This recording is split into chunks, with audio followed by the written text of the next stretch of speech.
Assalamualaikum, salam hormat. Saya Haris Ashraf Hasnan dan ini adalah fokus minggu depan. Dan apabila kita bercakap berkenaan dengan isu integriti, terutama dalam aspek tadbir urus dan juga pentadbiran organisasi, keruntuhan integriti itu boleh menyebabkan berlakunya pelbagai kepincangan.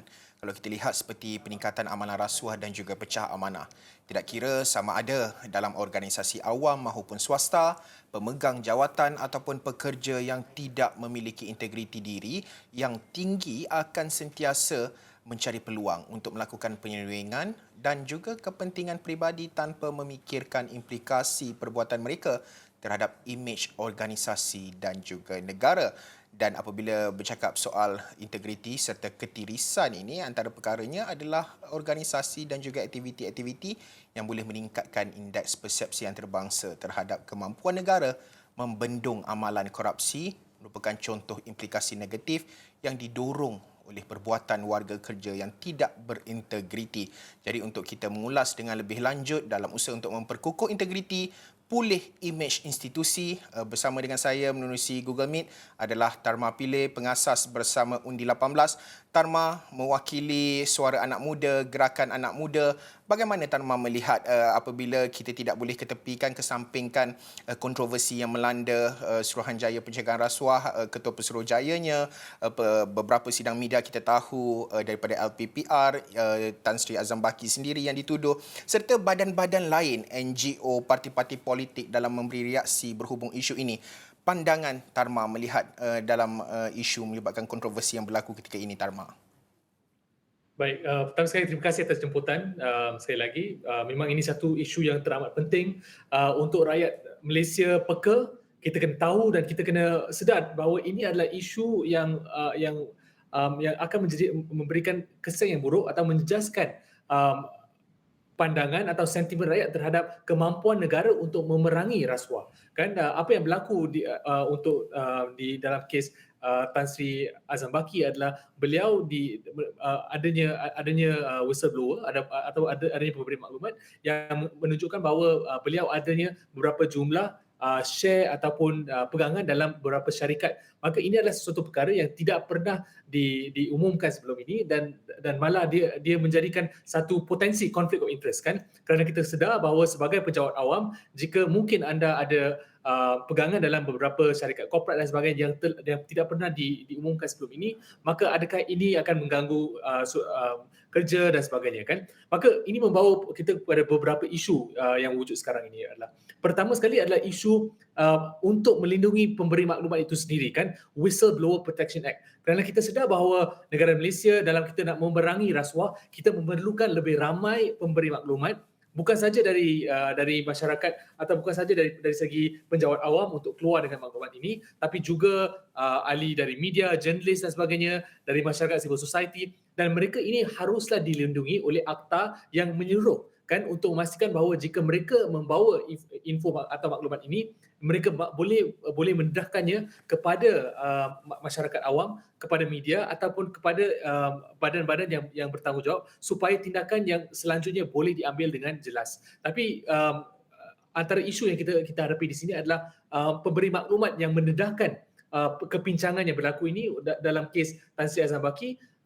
Beliau pula ada letter of demand, kan, atau beliau pula menghadapi beberapa akibat selepas memberikan maklumat tentang isu ini. Itu pertama. Kedua adalah saya ingin tekankan bahawa kalau ada siasatan terhadap perkara ini, kan, saya bukanlah seorang yang merasakan bahawa terus kita harus pecat atau terus kita harus berhentikan seorang individu sebelum siasatan yang sepenuhnya, yang telus, yang jitu dilakukan. Bagi saya, siasatan itu perlu dilakukan dahulu. Jika ada masalah, jika ada konflik of interest, maka baru kita keluarkan. Tetapi apa yang diumumkan sekarang oleh pihak Perdana Menteri dan juga oleh pihak SPRM sendiri adalah siasatan yang dilakukan hanyalah siasatan dalaman dan juga siasatan oleh Securities Commission Malaysia, kan. Maka tidak ada siasatan yang menyeluruh. Terutamanya yang bagi saya adalah kita perlu ada external parties atau pihak yang tidak berkepentingan, pihak yang neutral yang boleh melihat isu ini secara tidak terikat lah. Maka bila mereka menganalisa, mereka mereka mencari maklumat dan menentukan sama ada Tan Sri Azhar Baki melakukan kesalahan atau tidak. Dapatan daripada hasil siasatan tersebut kita tahu adalah telus kerana mereka bukan dari mana-mana pihak. Saya rasa itu adalah satu perkara yang teramat bagus, satu praktis yang bagus untuk membawa atau memulihkan rasa kepercayaan kepada badan SPRM itu sendiri. Dan saya rasa ini adalah dua perkara yang harus dilakukan untuk memperbetulkan, pertama untuk membetulkan akta pemberi maklumat dan untuk memberikan perlindungan kepada pemberi maklumat kini dan juga di masa hadapan. Pertama dan kedua adalah untuk memastikan bahawa adanya pihak luar, pihak yang tidak berkepentingan atau neutral external bodies, mungkin boleh jadi Parliament Select Committee dan sebagainya, yang akan masuk untuk menyiasat isu ini secara telus. Ya, Tarma, menarik seperti yang Tarma katakan, antaranya seperti jawatankuasa pilihan khas Select Committee di peringkat Parlimen. Kita faham antara perkara dalam kenyataan 6 ahli LPPR yang lain menyatakan bahawa antara cadangan yang dikemukakan adalah untuk membawa isu tersebut ke 3 peringkat ataupun ke 3 buah institusi ataupun jawatankuasa. Pertamanya adalah jawatankuasa bebas, kedua adalah kita melihat kepada Parlimen pilihan khas, dan juga ketiga adalah aduan lembaga untuk aduan SPRM. Bagaimana Tarma melihat pertamanya di peringkat Parlimen itu sendiri memainkan peranan yang begitu penting dalam isu-isu, bukan kita tidak hanya merujuk kepada isu yang berlaku ataupun yang sedang panas hangat dibahaskan ketika ini, tetapi melibatkan isu-isu lain juga. Pentingnya perlu ada jawatankuasa, pelibatan jawatankuasa pilihan khas di peringkat Parlimen ini, Tarma. Okey, baik, terima kasih. Bagi saya, secara asasnya kan, kita kena faham apakah sebab kita ada parlimen kan? Adakah dia hanya untuk mereka mendebatkan undang-undang atau hanya untuk kita mencari wakil rakyat? Tidak. Soal antara tugas utama parlimen adalah untuk mewujudkan pemisahan kuasa di negara Malaysia, untuk memastikan bahawa sistem kita sihat. Wujudnya semak imbang antara pelbagai kuasa eksekutif, parlimen dan juga kehakiman dan sebagainya kan, ini adalah semak imbang yang penting. Maka saya berpendapat bahawa untuk SPRM, untuk suruhanjaya lain, mungkin kita boleh cakap Suhakam dan sebagainya kan, dan suruhanjaya lain yang berkaitan, saya berpendapat bahawa Parlimen sebagai satu institusi adalah satu institusi yang bagus, yang kuat, yang patut kita perkasakan supaya suruhanjaya ini letaknya di bawah Parlimen ini, supaya kalau ada apa-apa isu, kalau ada apa-apa kes-kes yang besar, yang berat, perkara ini akan dibawa kepada Parlimen dan boleh diperdebatkan, boleh dibincangkan di sidang Parlimen itu sendiri. Saya rasa ini adalah satu norma atau satu praktik yang bagus dan sihat kalau kita ingin satu ketelusan. Dan satu lagi perkara yang penting adalah kita melihat, atau mungkin rakyat biasa, mungkin rakyat marhain di luar sana melihat bahawa jika hanya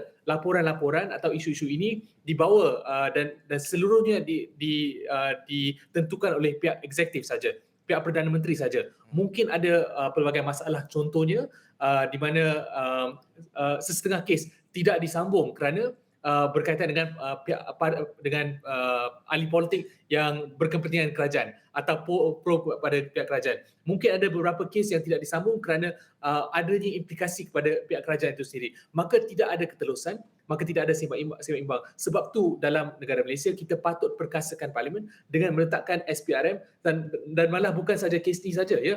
Secara asasnya saya rasa patut ada pindaan perlembagaan untuk membawa atau meletakkan SPRM sebagai satu badan yang bertanggungjawab dan akan memberi jawapan kepada Parlimen itu sendiri supaya kita boleh menentukan beberapa kes ini dengan lebih bagus dan lebih jelas, supaya rakyat di luar sana percaya bahawa negara kita mampu memerangi rasuah dengan kuat, dengan dan dengan jitulah.